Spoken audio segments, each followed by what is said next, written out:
Hello, this is John from San Francisco, and I have a question about the Trump challenges. It seemed to me that if there was some type of widespread fraud throughout the United States, that the Trump campaign or any campaign would look to more states than just the blue ones where Biden won.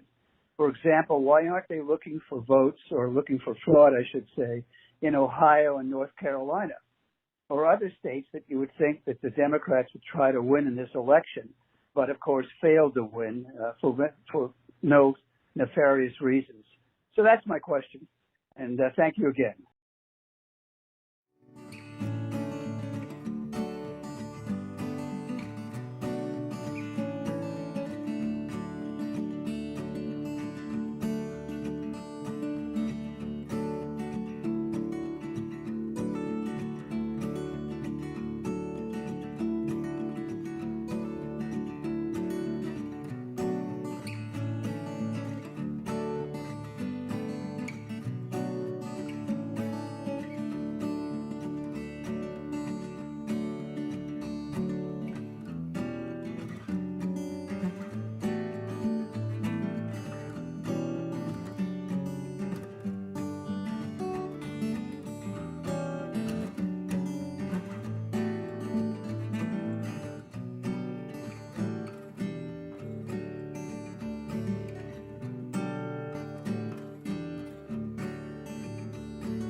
It's Friday, November 20th, and we're comforted by the fact that just like Rudy Giuliani's hair color, nothing's permanent. Today on Vote for America, we'll be talking with the Lincoln Project's own Mike Madrid and Zack Czajkowski. And now our host, Lincoln Project co-founder, Jennifer Horn.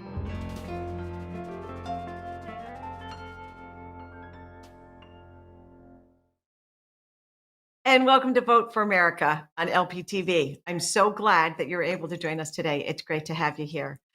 We want to start today, as I think we probably will, unfortunately, for many weeks and months ahead, give you an update on what's happening across the country with the coronavirus and COVID-19 infections, which unfortunately are continuing to spike across the country. I'm always struck by this graph, honestly. You see where it begins in March when all this first started and we all thought we were going to go into quarantine for a couple of weeks and come out of it and, be responsible, wear masks and get things under control. And as you look at this graph, April, May, when we had those spikes, when it was so awful in New York City, and we thought, God, this has to be the worst of it. And then it got worse again in the middle of the summer in other parts of the country, July and August. But you look into November, right up to just a day or two ago, this graph covers, and you see that extraordinary spike of infections across the country. And we know that infections obviously are followed by spikes in loss of life as well. So what we see here are just the number of infections per day. And it's important to understand that because people look at these numbers and they kind of become numb to it sometimes. But that was 193,200 almost 200,000 new infections yesterday alone. It's so important that we be careful, that we wear our mask, that we social distance, that we take all the actions that we need to take. There was a story in the New York Times just, I think it was just yesterday, maybe the day before, about the reason for that huge spike just in the last couple of weeks in November. States that imposed few restrictions in the past are now experiencing some of the worst outbreaks. We talked about this on Wednesday with what's happening in South Dakota, but it's not just South Dakota. Across the country right now, the states that did not take this as seriously, that did not go kind of the extra distance over the summer when when businesses and socializing started to open up again, the states that didn't take the precautions are now really experiencing extraordinary increases in infections and in loss. So we all need to be responsible for ourselves, regardless of what your governor or what your state is saying. You know what you need to do. We all know what we need to do to be safe and to try to slow the spread or limit the spread of this thing. In New Hampshire, for example, yesterday, Governor Chris Sununu, who has been resisting a mask mandate this whole time, Vermont, New Hampshire, Maine, we've had very good compliance with social distancing with masks in this part of the country, and the numbers reflect that. We've had much lower rates of infection, many fewer deaths due to this. But as this is spiking and growing and getting worse, and what the doctors at the CDC and our state health organizations are telling us to anticipate in November, December, January, even in these states where infection rates have been lower. In New Hampshire yesterday, Governor Chris Sununu instituted a mask mandate now for people who are in public places, public spaces, and also a mandate to social distance at 6 feet when you are and to wear a mask when you're not able to social distance out in public and in the outdoors as well. I hope you're all taking this as seriously as we're trying to take it here. That's why we bring you this information every day. We have the holidays are coming up. We know that people are making their plans to celebrate in whatever manner they can, and we want you all to be here to celebrate with us next year when the holidays come back again. So please take it seriously. Please wear your mask. And today's show is very exciting for me, actually. I'm psyched about this show. We're going to spend the day with some of my friends from the Lincoln Project and try to answer as many of your questions as we can. You have the opportunity to call in today if you'd like to. We've done this in the past. It's a lot of fun. You can join the Zoom room and bring your question to us live. You can, they just showed you that phone number real quick. Apparently I got my reminders backwards. There's the Zoom meeting ID. This is just write that down right now so that you have it. The Zoom meeting ID. You just log into Zoom, put that meeting ID into the box, and you will pop right into our Zoom room. And any questions that you have for our guests, you'll be able to come forward and ask them yourself live on the show. And we want to be able to answer those questions. So I'll give you one more second to write down that Zoom ID, and hopefully you'll join us in the Zoom room and have some fun with us and get your questions answered as well. And of course, you can call, and you can always hashtag Ask Vote for America on Twitter anytime that you have questions and want to bring your concerns to the show. And we're starting today with one of our favorites, and I know he's one of your favorites because we can tell from the responses we get from you. He is one of my co-founders here at the Lincoln Project. He's the guy that runs the whole data operation and led the charge that allowed us to achieve our goals in this election to move over 4% in the end of Republican and right-leaning independent voters to vote for Joe Biden. It's really a pleasure to have Mike Madrid back with us today. Mike, how are you? I'm doing great, Jennifer. You're a little too kind there, but I really appreciate it. I'm trying to get a little rest, but Georgia special and a bunch of stuff going on in Washington we'll talk about is Exactly. keeping us not as rested as we'd like, but we're ever vigilant. We'll keep moving forward. Right. They say there is no rest for the weary, Mike. That's how Yes, these things go. absolutely right. It's just the way it is. I'm not being too kind. You are the guy that built the data operation. Anybody who understands campaigns or political efforts or grassroots efforts of any kind, they're only successful when they are built on good data.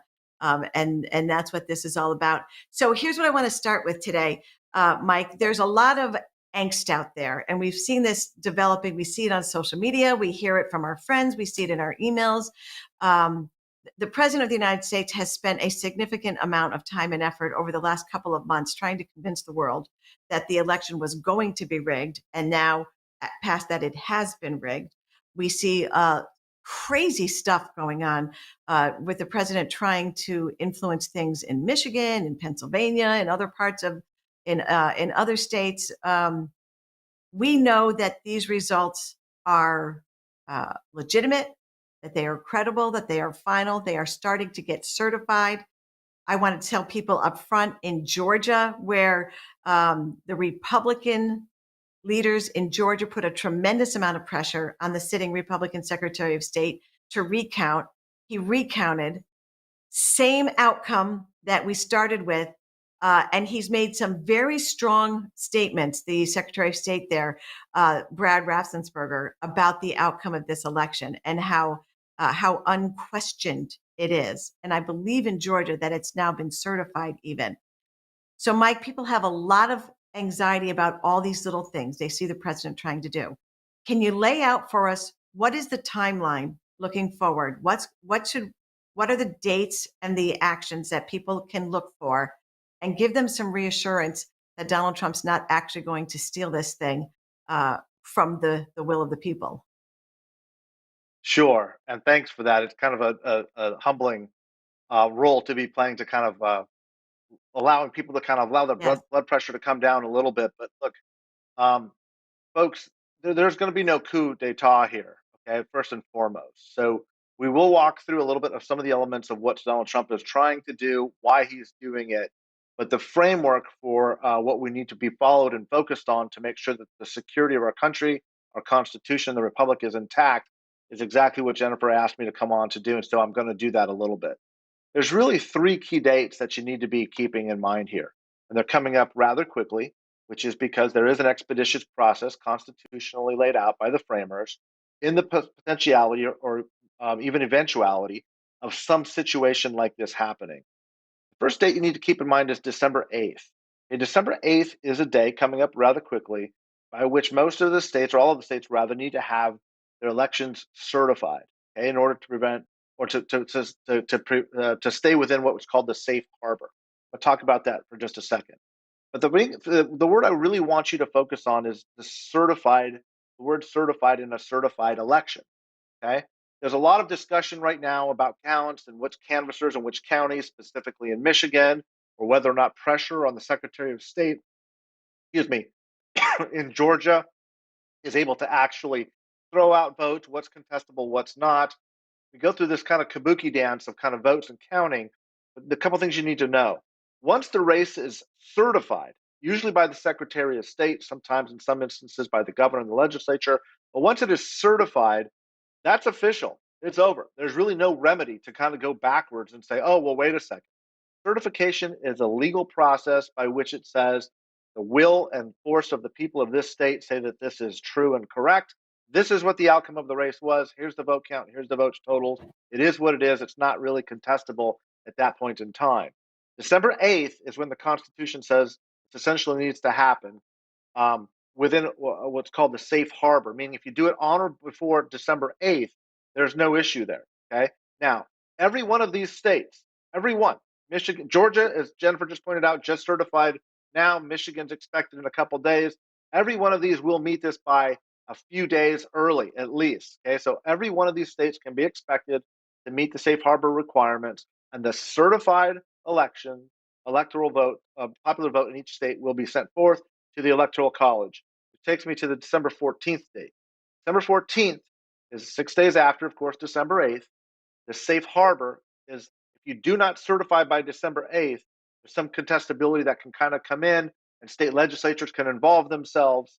This seems to be the period, this gray area, and it's really not that gray, folks, but this area, this period where Donald Trump is trying to push these counts into this area and then somehow get Republican legislatures to overthrow the will of the voters and seat a Trump electorate in a state like Pennsylvania, for example, or Michigan, as opposed to the duly elected person in that state, which of course is Joe Biden. That's to be happening here. Okay. I would say if it's a coup, it's kind of a clown coup. As I said, it's really not competently handled. It's not very well managed, but that's what they're trying to do. Okay. So that 6 day window between December 8th and December 14th is this sort of gray area that Trump is trying to play in. But on the 14th is when the Electoral College actually meets. The Electoral College meets actually in the state capitals of every one of the 50 states and the District of Columbia. Okay? The certification process that allows for them to be seated reaches out to the campaign that won, whether it was Biden. In most of these battleground states, of course, it was Biden, or in a deep red state where Donald Trump won, they'll reach out to the Trump campaign, and the campaign will then send its own list of electors. Those electors are literally people who were recommended and suggested directly by the campaign to vote on their behalf in the Electoral College meet.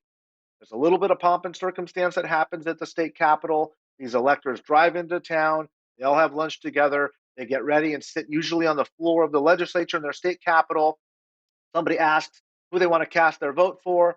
In 99.999% of the instances, it's a unanimous vote to support those the vote of the candidate that sent them. Remember, these are confidants, allies, and supporters of the Biden campaign. They are supporting Biden. If Biden wins that race, Trump, in case Trump wins, then the Electoral College vote is certified by the Secretary of State in each state, and then it's sent over to Congress. So sorry about all this mundane stuff, but we only do this once every 4 years, and it's a very important process, again, outlined by the framers of our Constitution. So then what happens is January 6th comes along. January 6th, there will be a joint session of Congress, meaning the Senate and the House will meet together. Usually only happens when there's a State of the State address or a head of state comes to visit or something extraordinary is happening in the country.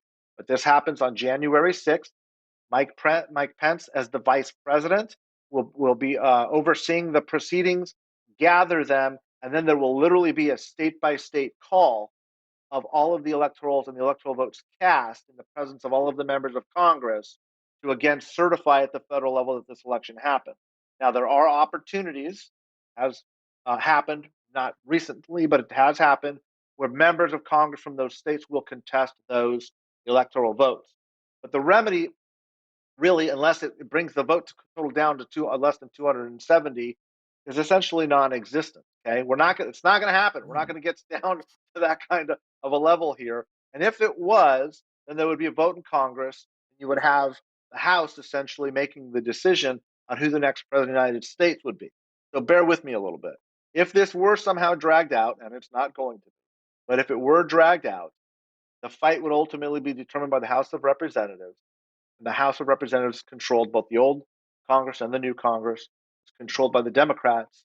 Probably the best way that Nancy Pelosi could ever assume the presidency of the United States if this was ever thrown into complete and total chaos. Okay, not going to happen. Sorry, Nancy Pelosi supporters. Sorry, Donald Trump supporters. None of this is going to materialize. I just want everybody who's viewing today to understand that there is a constitutional roadmap for what is happening here. What you are seeing, and Jennifer, we can talk about this, but what we're seeing right now is the president kind of push and keep this issue alive as long as he possibly can. I'm speculating for two reasons. One, he's still trying to raise money because of the legal problems that he's got. Most Trump people who are on the Trump train who've been getting these emails are getting 6 or 7 a day, begging them to get money, paying for legal fees, using this high-profile fight, claiming that the election was stolen to reach into the passions of deep Trump supporters and pick their wallets and make sure they're getting every last dollar out of them.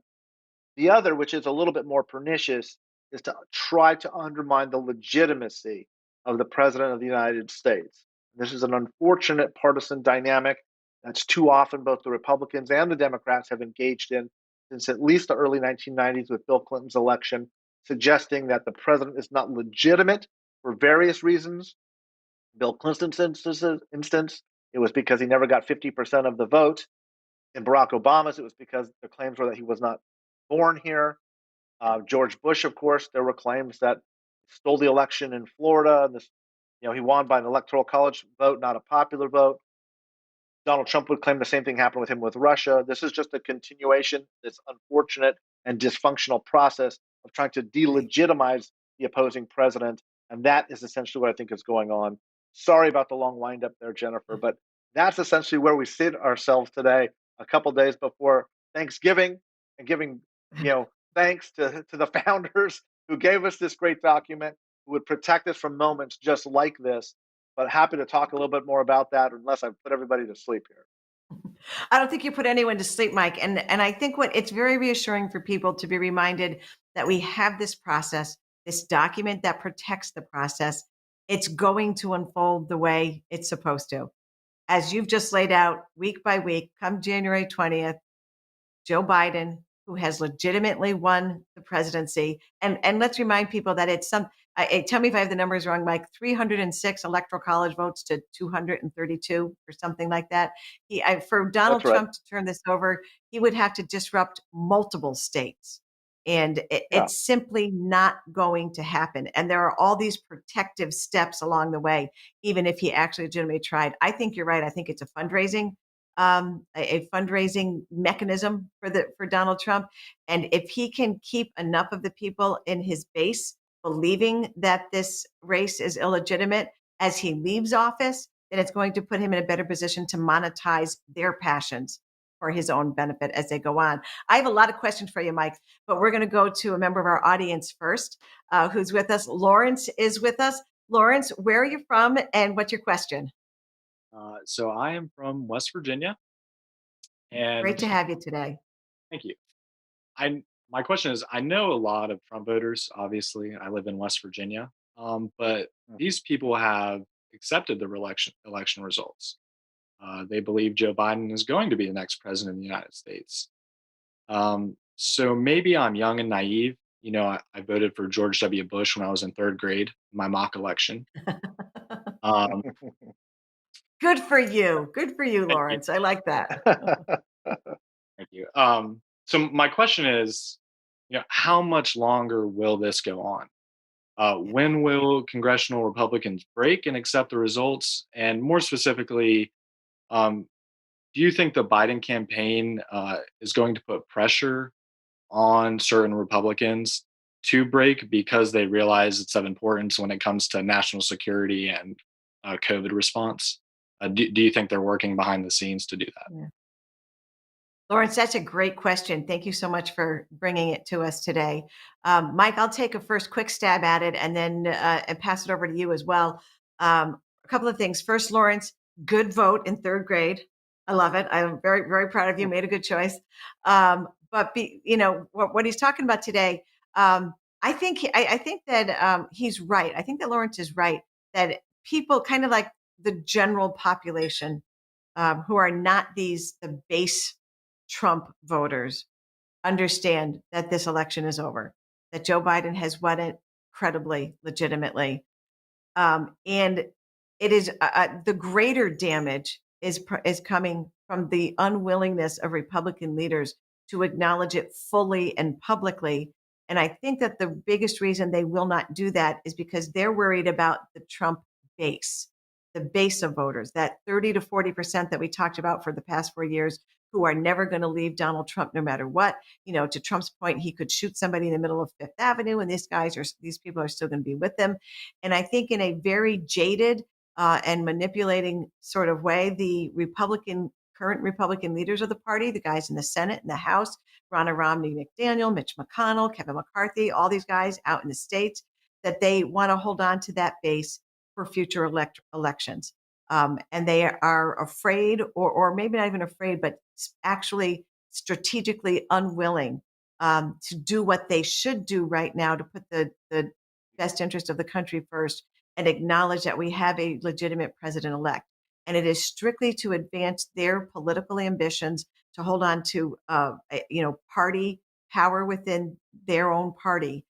But Mike, and I'll let you kind of take it from here. This isn't like other elections, other issues, I guess, where Republicans and Democrats are kind of fighting for power on something. In this particular case, and to Lawrence's point, Joe Biden is not getting briefed. He doesn't have national security briefings. He's not getting the information that he needs on the coronavirus, which of course is the most important thing he's going to address. In this case, Republicans have brought partisanship too far. They're actually putting the country in danger. Yeah, look, that's exactly right. And Lawrence, again, thanks for the questions, and again, agree with your vote in the third grade as well. Let me say this: this has never happened in the history of our country. We have never ever had a president who has not conceded in the face of electoral defeat, ever. This has never happened. Okay, And what's, I think, most offensive about it is, and I'm going to say this as a political practitioner now, this race was not that close. Okay. It feels close because of the length it took to actually count a lot of these votes because of the mail in ballots, and the margins have gotten bigger and bigger and bigger. But when you look at races like 2000, when, of course, Florida was decided by 537 votes, New Mexico was less than 300 votes, Virginia was under 1,600 votes. Right. That's a very close election. Okay. Even 2016, you had 5 states decided the election, five across five, less than 77,000 votes. Pennsylvania is bigger than 77,000 votes alone. In other words, Joe Biden won Pennsylvania by more than Donald Trump won 5 states. So you've got to keep them. And of course, Hillary Clinton wasn't doing this to the country. She conceded within 24 hours and said, "Let's move on, let's unify, and let's continue with the governance of the United States." So I say that because it's an important predicate in understanding this. The complicity of the Republican establishment is something that, of course, all of you have heard us talking about for some time. I do believe that as we start to get more and more races certified, there will be a continuing break, right? We've had Romney and Ben Sass to this point who have stepped out and basically said, okay, enough, unravel this, move on with the country. As time is no longer Donald Trump's friend here, and every brick Right. that falls makes the wall weaker that has been holding him up and propping him up for some time. I think once we get to those December 8th dates and the states actually tell their senators where their electoral votes were cast, we're going to see a very different tone and a very different direction. Now, having said that, I could be wrong because I've always assumed that these senators and elected officials, at least some part of them, deep, deep, deep down, was acting in the best interest of the country. They have disappointed me every time, at every single Right. turn.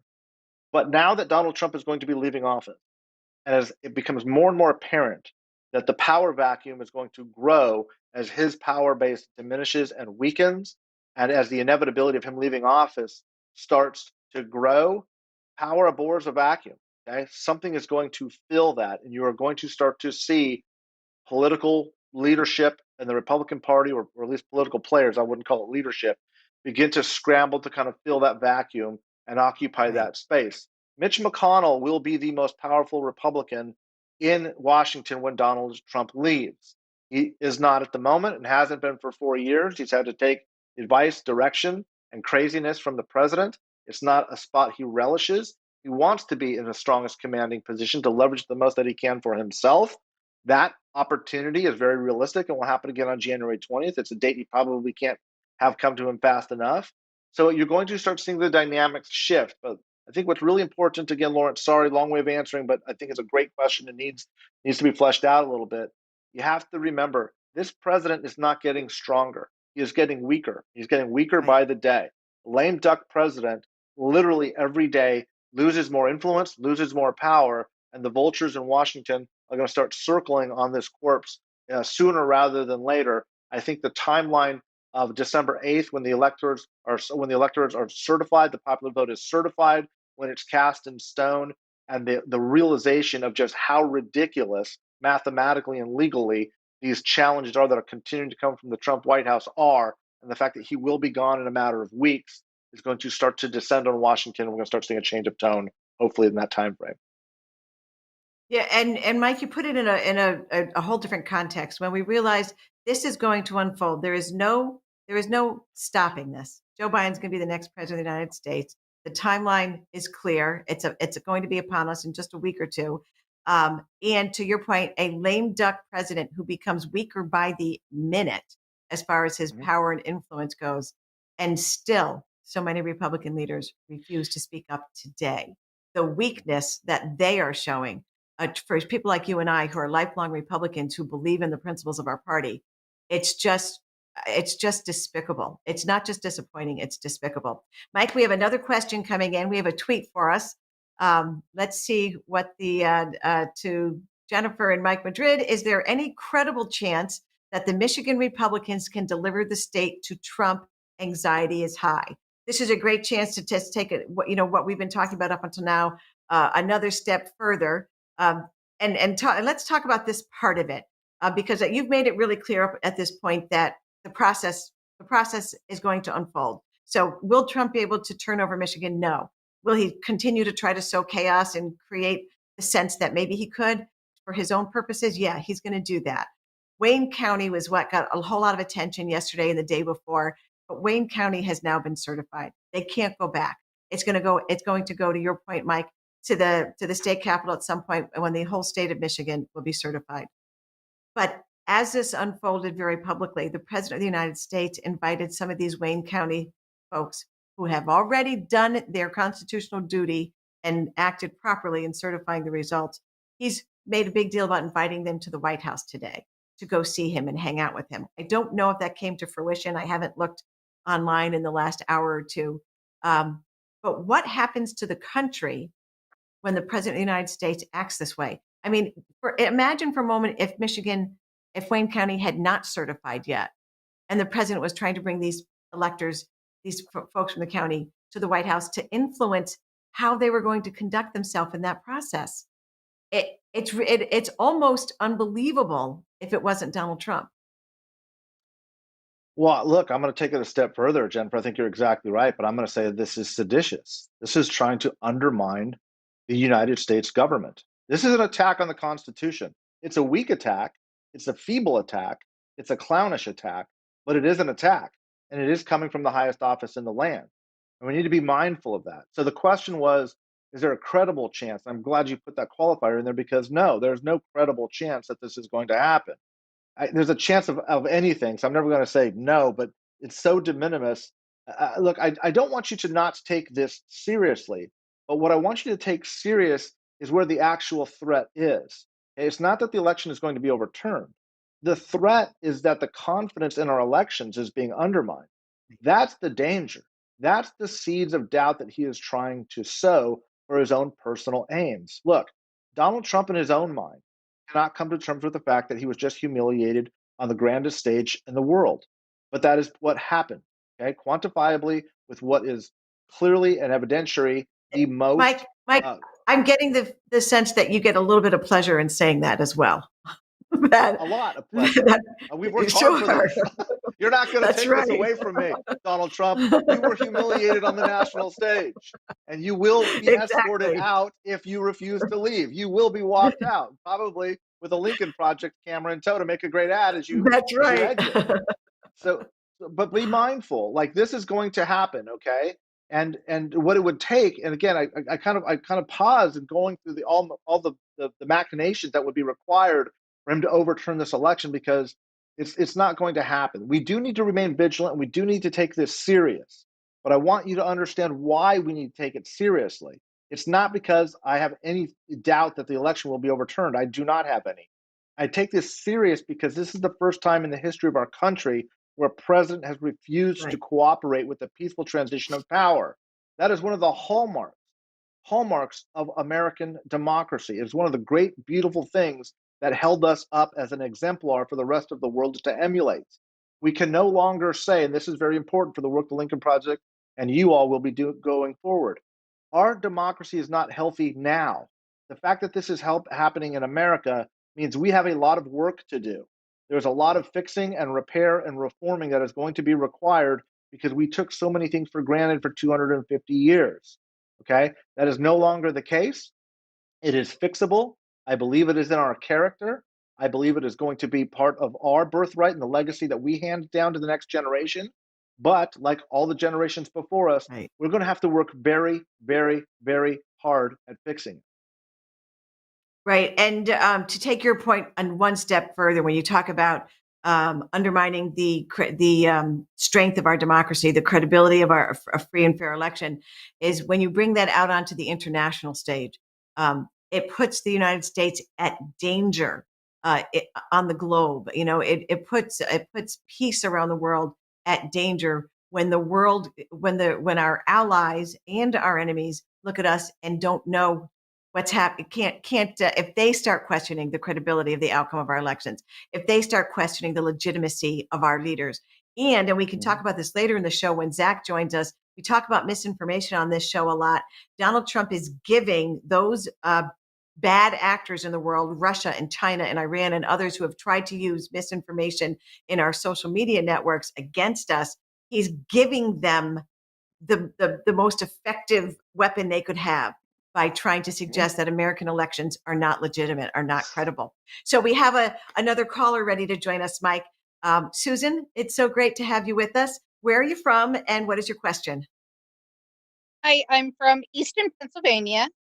My question is, if President Trump would refuse to leave the office, what agency would be the agency that would be responsible to physically remove him from the White House? I can't find any clear, concise information on who would do that. That is a great question, Susan. Thank you so much for bringing it to us today. So, Mike, I'm concerned that it might become like the Rick Wilson and Steve Schmidt agency. I was just going to say, we send Rick and Steve in and they take right. If worse comes to worse. I don't know if I know that exact answer to that. I'm going to give what little bit I know, and then you can take it from there, Mike. Here's what I know with certainty. On January 20th, Joe Biden is going to be sworn in as president of the United States and will take that office. And he will at that time become the commander in chief as well. So he is and everybody who our military, our federal agencies, it all comes, the buck stops on Joe Biden's desk the minute that he, raises his right hand and takes the oath of office. So that's the most reassuring thing for people to know.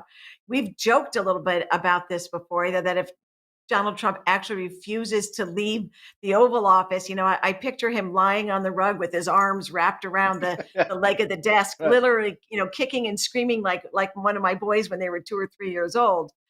We deserve that, by the way. We deserve to see that, sure. I want a camera in there. But I don't think it's going to happen. And here's why. I first of all, I think it's not going to happen because we've got this very clear process in place. But I think Donald Trump is too big a coward to do it, frankly. He is not going to sit in there and allow like federal troops, the National Guard, to come in and drag him out in front of cameras. He's just a big coward. He's a weakling. But Mike, do you know? I don't know what the actual legal or constitutional process would be.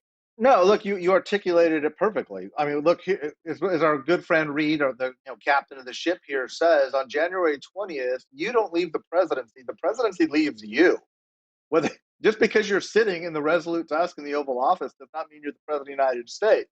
On January 20th at noon, Joe Biden will put his hand on the Bible, raise his right hand, take the oath of office, and he will be the commander in chief. So he will then assume the awesome power of the federal government. The first people that will be able to move the trespasser in the Oval Office will be the Secret Service. I mean, if it got to that, it's not going to get to that. To your points, Jennifer. Right. Look, when it's he not leaves, going to happen. He's going to go. No, he's going to go to Mar-a-Lago and hide out for 8 days before this all happens. He's too much of a coward to show up to the inaugural event and demonstrate to the world that this is a peaceful transition of power. He'll end up golfing that day. You're never going to see him take Marine One, the helicopter ride away, which is historic part of a president leaving office and handing over the reins to a new generation of leadership. That's not going to happen. It's not going to happen. He's going to be hiding out. He's going to leave, and he's going to leave days before because he is too much of a coward, to your point. He is going to be humiliated, I'll say it again, on the national and international stage. But the short answer is the presidency leaves him.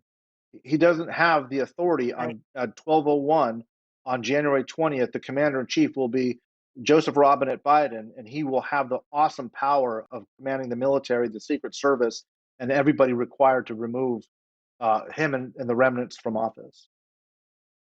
Mike, I love that line. The presidency leaves him. The people have taken the presidency away from him, and the presidency will leave him. He will leave a tremendous amount of damage in his wake, but it's not just Joe Biden. It's we, the people, who are up to the task of repairing that damage and moving us forward in a much more productive and hopefully healing manner as we go forward. So, Mike, you're going to stay with us. We have a lot more ahead of us, more questions from the audience. And when we come back from our break, Zack Czajkowski, who is the political director here at the Lincoln Project, is going to join Mike and I. We hope that you'll stay with us for just a couple minutes as we bring you these messages from the Lincoln Project.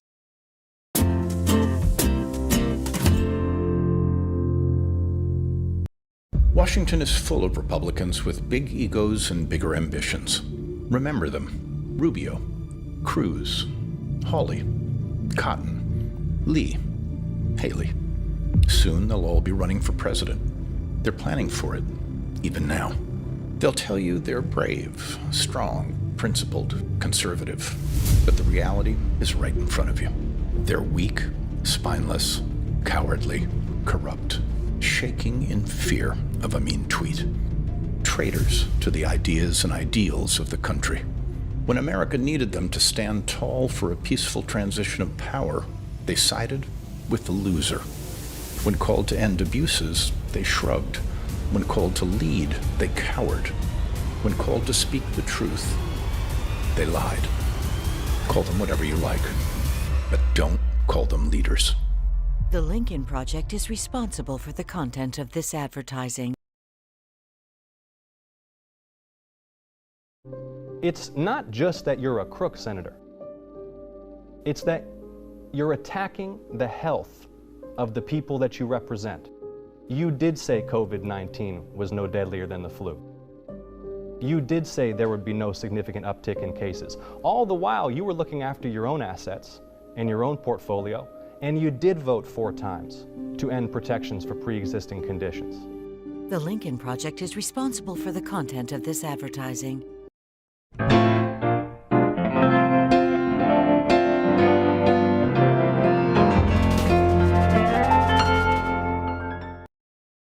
And welcome back to Vote for America on LPTV. We've got my good friend and co-founder at the Lincoln Project, Mike Madrid, is with us today. And now joining us from, from your arm of the Lincoln Project, Mike, our political director, Zack Czajkowski. Zack, it's great to have you with us today also. So, Jennifer, Zack, thanks so much for having me on. It's great to have you. Top of the mind, most important thing right now that Mike and I both want to know, how are the puppies? The puppies continue to yap all night and remain adorable. And maybe if everybody plays their cards right, I'll break them out at the end of the show. I love that Mike and I have our jackets on and we're here to present ourselves professionally to the world. And there you are in your Hawaiian shirt.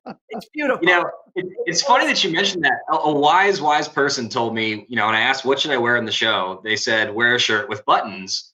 And I think I may have misinterpreted that, Jennifer. You do have buttons. Yeah. Zack and I have talked before. This is I'm really glad that you're with us today. And I want to talk a little bit, we've sort of hinted at this a little bit before the break with some of the things that Mike and I were talking about. You and I were chatting before the show about like kind of what is the most concerning thing that you're sort of watching and mapping out and trying to keep an eye on.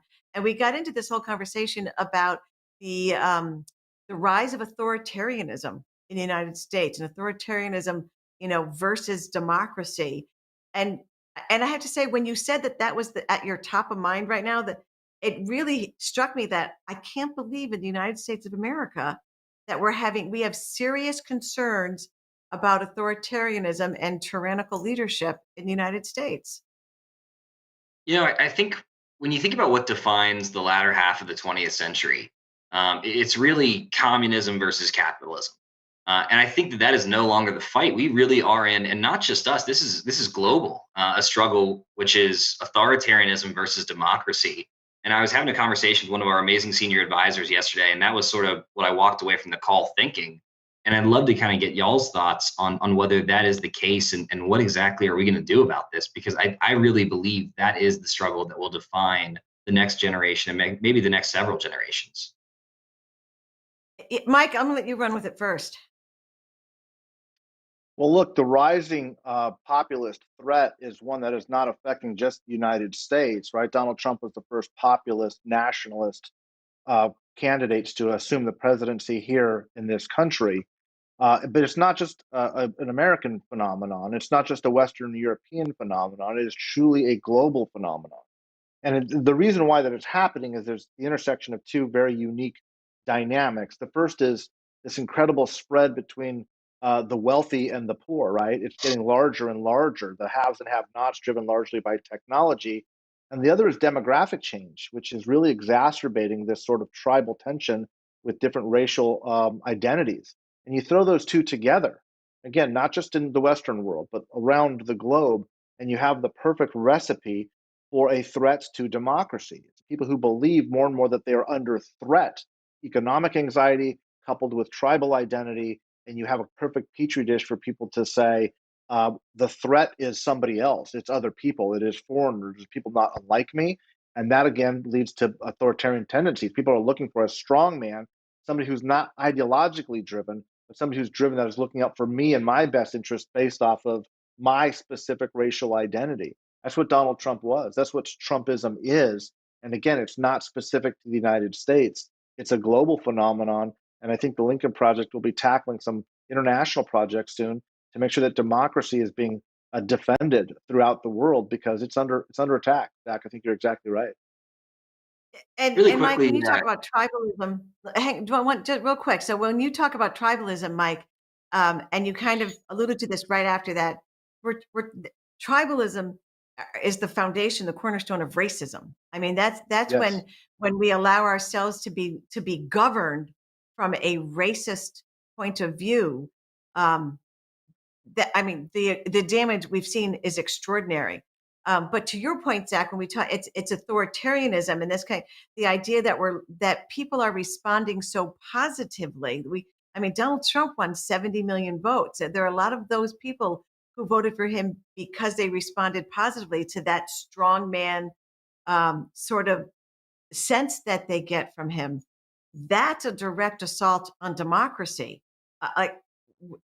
So I guess, Zach, where do we go when we come to the recognition that in our country authoritarianism is actually taking a foothold to some degree? And I think bigger than that, or just as big as that, we don't have a strong national party right now to in the Republicans to fight that. As Republicans, right, Mike? As Republicans, we were always that's what we fought. We were the ones fighting against communism, against Putin, against these, and the Republican Party is not that voice anymore. And Zach, from you have a good perspective on this and the work that you do. Where do we go from here? I think there's an old saying, right, which is that democracy is hard and authoritarianism is easy. And I think that's true. I mean, there are some folks, particularly in the Republican Party right now, that have a tough choice to make politically. Morally, it's a very easy choice to make. But what we're seeing in the numbers is that, unfortunately, the bulk of the Republican Party does not believe that this was a legitimate election. They do not want to see a transfer of power. We really have to bring folks back from the brink. And this is not going to be a 1 or 2 cycle project. This is going to be a generational struggle. And Mike, we've talked about this before. I think it's one of the unique quirks about what's going on in the United States is that white voters are going from a clear majority to a plurality, and eventually will be minority voters. And we are seeing that white grievance is trumping what is voting in folks' best interest. That is the number one cause, I think, of what we're seeing right now. And I think we have to invest heavily in sort of an education program. We have to be very honest with ourselves about what's going on. I think Mike touched on this earlier. What Donald Trump's doing right now is not going to succeed. But that doesn't mean that this is going to be the last time that we face this. And we might have a competent version of Donald Trump in the near future trying to do this. And they might very well succeed if we let them. So things like making sure we are calling and emailing the elected officials in Michigan that are meeting with Trump. There's been talk about some of the folks from Pennsylvania doing the same. We have to hold them accountable, and we have to make it clear there will be electoral consequences for caving to authoritarianism. Yeah, and you know what? You use a phrase that I kind of hate, but I totally respect where it comes from. This white grievance. I hate that term. And it's hard for me to, I don't know, can't really put my hands on exactly why, but it does speak to something that I've talked about before, that this is much more complex than there are racist people who voted for Donald Trump. The majority of those 70 million people are not racist. They're not bigots, but they are struggling. They struggle to put food on the table. Mike talks about the economic disparity that is growing in this country, that the pursuit of the job or the career that they want, getting their children the education, being able to afford the education they want to be able to give their kids. These are legitimate concerns that are not being answered at the moment by either party. And it's kind of created this void. Now we have a caller, Zach, but before we get to that, I want to push you a little bit further on some of the stuff that you and I have talked about before. We've had a lot of conversations here between us on misinformation. And we're talking about some recent polling that I saw showed as much as 80% of the people who voted for Trump believe that Biden is winning this somehow by, trickery and fraud in some way. Allowing that to take root the way that Donald Trump had, you can see that here, that red line on that chart, that's from, just before the election to now. That's the percentage of Republicans who, since the election, is growing to believe that that fraud has taken place in some way. That's incredibly dangerous. And so, Zack, let's talk about how this now becomes kind of this thing that can be weaponized by America's foes to take that they know they have this group of people who believe this.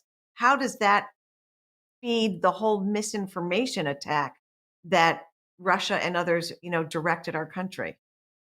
I think it's important to note that folks aren't jumping to this conclusion on their own. They are seeing things that lead them to believe this. And I think the motivation is not necessarily one that is malicious, but the information they are receiving has malicious intent. And what is different right now in this moment is that the number one purveyor of misinformation is not Russia, is not Iran, is not Saudi Arabia. It's the president of the United States, the president reject of the United States. That was for Mike. And I think that we are going to continue to see more and more misinformation out of him. I think that much is abundantly clear. And so, backed both by popular demand and out of necessity, we're going to be doing more troll hunting trainings right now. One of the biggest shifts we've seen from 2016 to 2020 was in 2016, most of the content being created that was full of misinformation was actually coming from abroad. What we are seeing now is that folks like Glenn Beck and The Blaze, they are pumping misinformation out, dozens of times a day. And then the Russian trolls have no need to create their own. They just further amplify things that are being created here. So that is stuff that we can stop. That's stuff that we can identify. And it's really important to catch it early, because if you can get a video taken off of YouTube, you can prevent your relative or your neighbor or your friend or family member from seeing this video that is full of nonsense and full of lies, and prevent them at the source from being misled. But it's something we're going to continue to see, unfortunately. Right. And the president of the United States and Republican leaders right now are creating content for, these bad actors around the world to use against our own democracy, against our own stability. We have a caller who's been so patient and to stay with us. Cami, we're so happy that you're here. Where are you from, and what is your question? So I'm from South Florida, Miami, and I have so many things going on in my head right now that I wanted to comment on, but I also I think it's relevant as to the subject matter today. I want to thank you guys so much. I want to come work for your organization. I want to help in any way I can.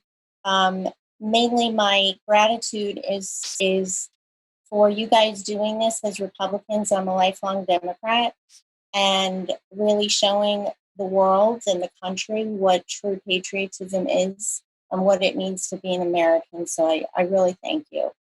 Thank you, Tammy. That's very nice. Thank you so much. I was obviously very disappointed with the Senate election. I really thought that it was a slam dunk. And I put out a tweet the other day that said, how can you cut out the tumor and not,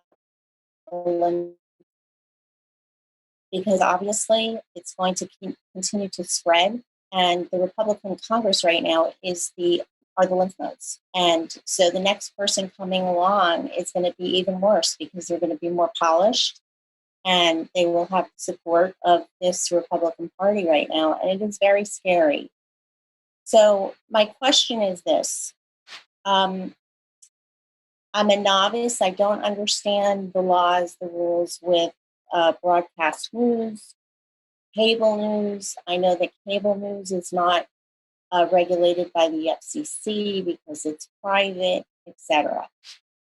Can new laws be written that will force hosts of shows like Hannity and Ingram, and now there's OANN and Newsmax. And on OANN the other night, I saw a map that said Donald Trump won the election. So this is going out to millions of people. Are there new laws that can be written that would force these people to put out a disclaimer or something to that effect at the start of their shows that say everything you're about to hear is opinion and not necessarily fact or truth? Cami, that is a great question, and it goes to the heart of what is such a big part. The pipeline of disinformation. Cami, thanks for bringing that question to us today. Of course, Mike and Zack, all these shows, the Hannitys and Laura Ingrams and all these, they are commentators. These are opinion shows, and most of the cable networks, MSNBC and Fox and CNN, they kind of try to walk this they take this path where some of their shows are news shows and some of their shows are commentary shows, and some of their news coverage, they bring commentators in to comment on the news. And it all looks like it's being presented as news, the way that we traditionally see news come to us. It's very confusing, I think, for a lot of people, and it does feed they are the pipeline for a lot of misinformation. My first piece of advice for Cami would be, don't ever turn on OANN again, ever. Don't give them your bandwidth. Don't let their advertisers have access to you. The same about Fox. Like, the quickest way to shut these guys down or to get to reel them in, just like with politicians, if they think that they're going to lose votes, that they'll lose an election, then they get serious. These guys need to think that they're going to lose their income, that they're going to lose their advertisers. And as long as people are still tuning into those shows, the advertisers are going to keep coming, they're going to keep getting their money from their advertisers. That's kind of a practical point of view of that. But Mike or Zack, one of you, take the rest of that. Do we want laws that tell these stations how they have to conduct themselves? And if so, to what degree? Mike, that's all you, my friend. Mikey G. Well, look, we used to have what was called the fairness doctrine, right? Which was required that when you had presented one side, you also had to provide the other side. This, of course, was a time when I was younger, when there were 3 broadcast news networks. It was NBC, ABC, CBS, and there was an actual financial incentive in making sure that people were getting objective news. There was actually markets, a financial market for objective news. And the competition was to provide the best news, the most journalistically sound news, the most objective news. That, of course, changed with the advent of cable. And because they are privately operated, they operate under a different set of rules. I do, however, believe, and this is a little bit probably outside of mainstream thinking here, but look, I don't believe that we should be having government interference on what people are watching, obviously within certain limits, as long as it's not violating the law or people aren't committing illegal acts. People should be able to compete in the marketplace of ideas for what they are watching. This, again, this era of misinformation and fake news is not new, right? About 100 years ago, when William Randolph Hearst made a fortune in what was called yellow journalism, which was essentially fake news of its day, actually took us into war. The Spanish-American War was conjured up by fake news stories that compelled Americans to go in and attack, properties that were under the province of Spain. Again, completely manufactured stories. So we do have a way of kind of working our way out of this stuff. I'm not suggesting it's not a problem. Zack has been very vigilant with some of the work that he's been doing here at the Lincoln Project and in snuffing some of this stuff out. And we will continue to do that because, look, freedom isn't free, right? The vigilance is part of working towards this. You have to fight, protect your democracy. Objective facts and news and a free press is central to protecting a democracy. So we will continue that work here at the Lincoln Project. But the way to do that is, in my opinion, is not to have government determining or deciding what it is that people watch. It's through the marketplace of ideas, enforcing and rooting some of this out, knowing full well that it's never going to be perfect, that there will be fake news, as there has been going back to the times of Benjamin Franklin, who was actually in the fake news business, right? This is not new to our democracy. We just have to make sure that we are vigilant about shining a light on it and letting transparency do what it does. I like that little bit of history lesson that we get from you, Mike, as you go through all of that as well. And I have to say, when it comes to like passing laws about it, to your point, like, I'm very cautious, very hesitant. I think I would be okay with the idea of shows that are commentary being identified as commentary. But I don't know about this whole thing stepping in where the government starts telling us how to share news with people. That becomes a little complicated. So we have another caller for you guys with another question. Ina, where are you from, and what is your question? Hi, yes, I'm from Sacramento, California. Thank you so much for all the work that you guys do. My question is actually, I don't know, maybe it's very naive, but do Republicans in the Senate care about their constituents? Because in Stat News, which is an industry publication, on November 18th, they said that state public health officials have not yet been told how much of the vaccine they're going to be getting. And if the Republicans were to work with the Biden-Harris transition, they could, they could and recognize them. They could fill those gaps. We could, we could distribute the vaccine. Thank you, Ina. That's a great question. And I think it goes, Mike and Zack, to what continues to be the most concerning issue for everybody across the country, of course, is the continued spread of COVID-19. We had a chance to talk on our last show with Dr. Gounder, who is on Joe Biden's COVID commission. And one of the things that she talked about was that there are a couple of vaccines that are at a stage in development where it's possible they could actually become available in the months ahead. And that, that's great news.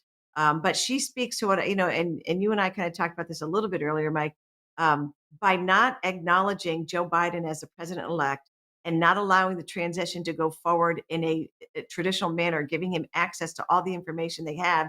It's not just national security briefings, which are critically important, but they don't have access to any of the information that this administration has put together on a global pandemic that has taken 250,000 American lives in just the past 9 or 10 months. That's the only answer I have for Ina, is that it's outrageous. It's deadly. And, for the president-elect of the United States to not have access to that information, it's another despicable act on the part of this president. I don't know what else to say about that, Mike. I think you articulated it very well. I mean, look, at its core, my immediate reaction is they certainly haven't demonstrated a concern for their constituents or for the health or well-being of the people that they represent.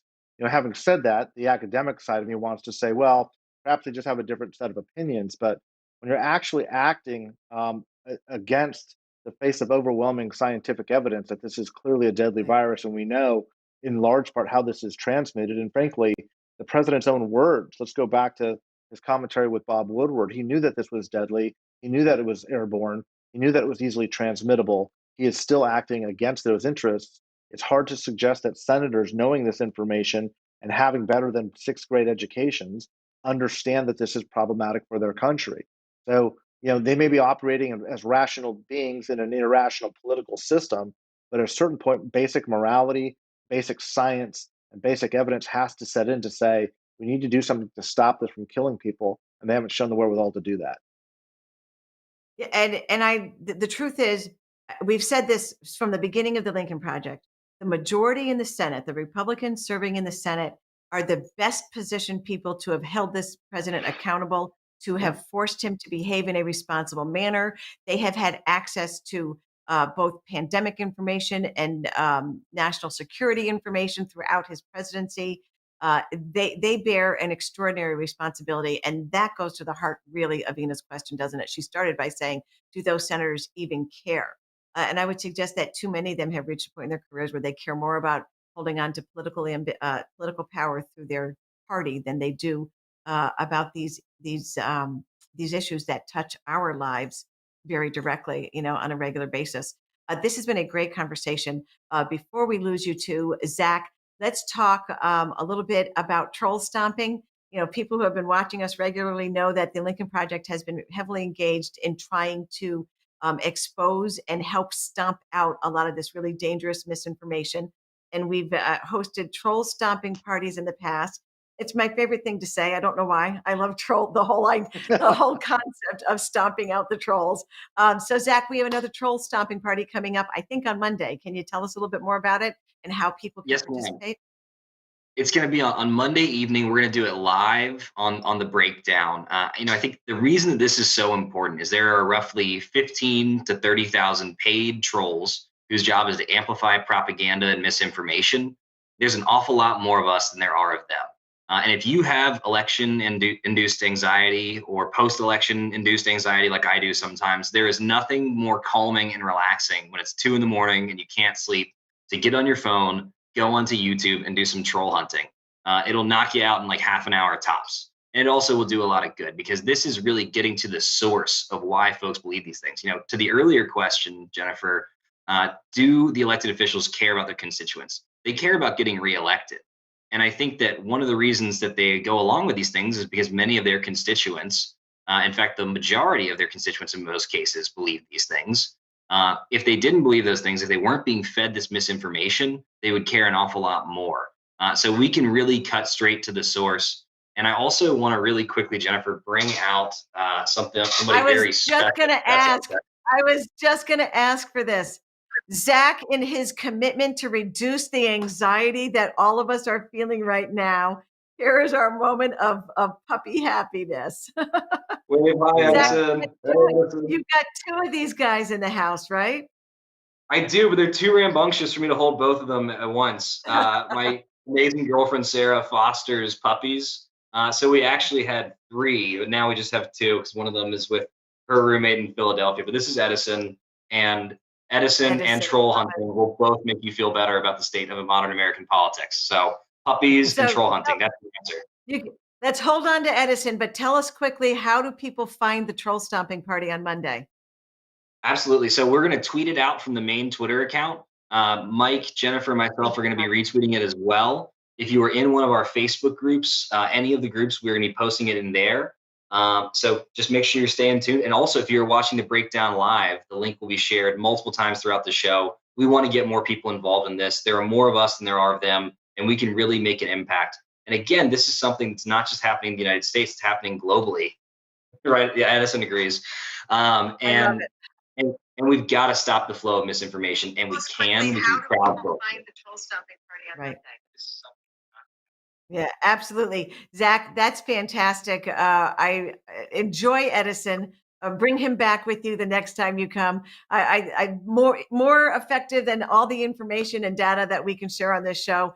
Nothing feels better than cuddling up with a little puppy, and nothing is more calming than that. So Zack and Mike, both of you, thank you so much for being with me today. It's been a great show, and we want to thank all of our listeners and callers and tweet, the tweets, all the questions. Keep them coming. You can, contact us, hashtag Ask Vote for America. We want to make sure that when we come on the air that we're answering your questions and bring you the information that you need to keep you informed and to keep you calm as we go through these somewhat difficult days going ahead.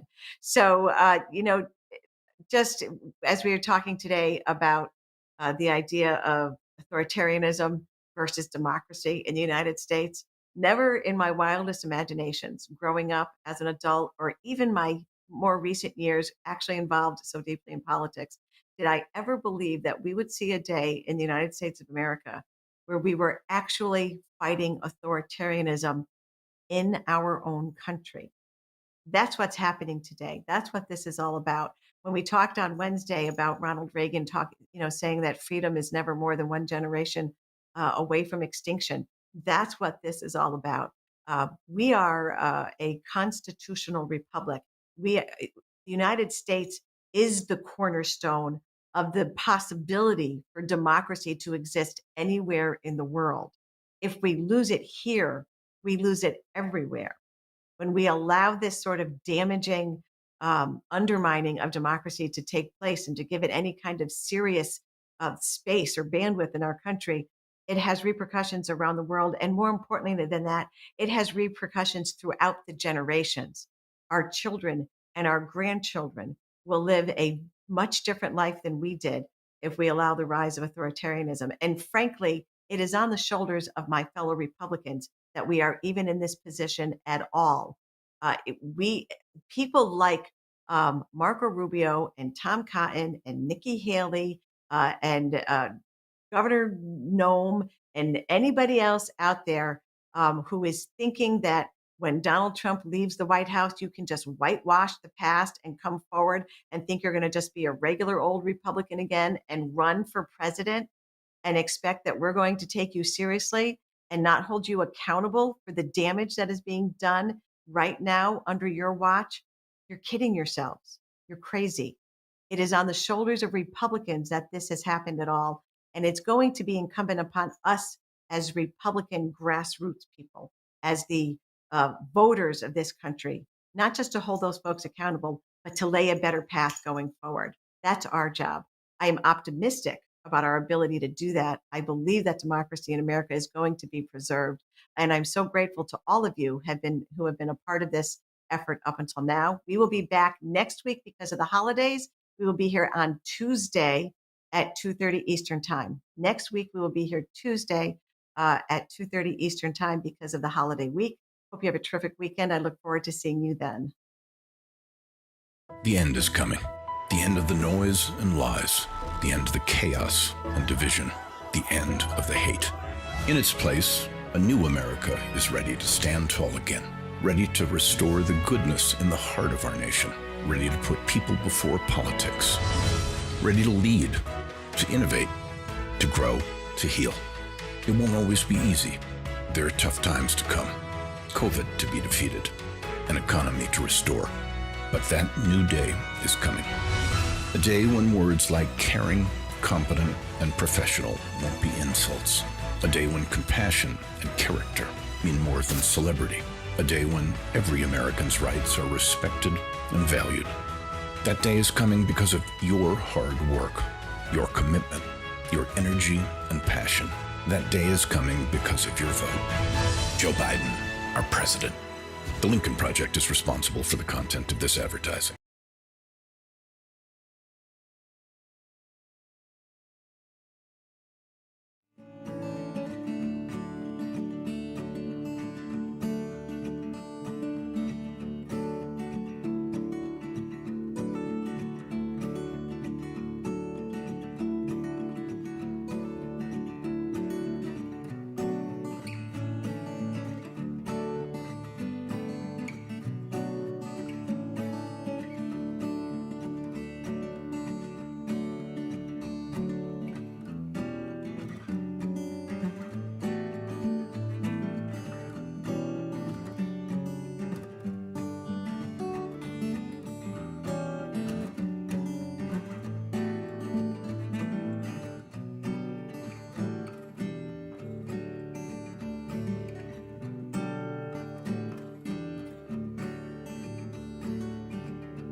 I'm Heather from Atlanta.